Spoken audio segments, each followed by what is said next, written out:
Днес в рубриката "Архивите разказват" с Толя Чорбаджиева се връщаме към една много интересна личност.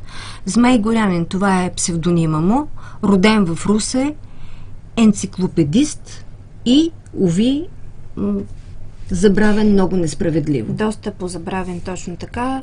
Той е автор на над 500 книги и брошури.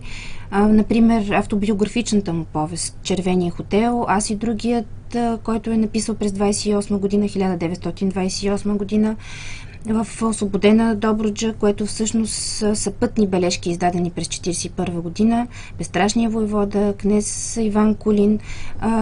Последното е повест, издадена за първи път в София през 1936 година. През изминалата 2013 година бе издадено ново фототипно издание на книгата на Змей Горянин със съдействието на Държавен архив Русе. През 1942 година той за кратко е цензор в дирекцията по печата и за тази му дейност след 9 септемврийския преврат от 1944 година Народният съд го осъжда на затвор, където се среща с друг свой съгражданин, Михаил Арнаудов, също низвергнат от новото правителство на Отечествения фронт.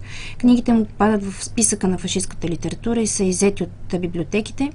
Когато излиза от затвора, неговите идейни наставници Георги Караславов, Христо Радевски, Младен Исаев няколко пъти му предлагат да се разкае, за да бъде реабилитиран, но Змей Горянин категорично отказва. Освен страстта към писането, той има и друга страст – филателията. Заедно с Елин Пелин взимат най-близко участие в списването и редактирането на списание "Българска марка". Любимо занимание също така става и резбарството. Има цяла колекция от модели на къщи, пантеони, дворци. Последните години от живота си прекарва в манастира Седемте престола, умира при неизяснени обстоятелства, недолюбван от властта, погребан е в двора на манастира.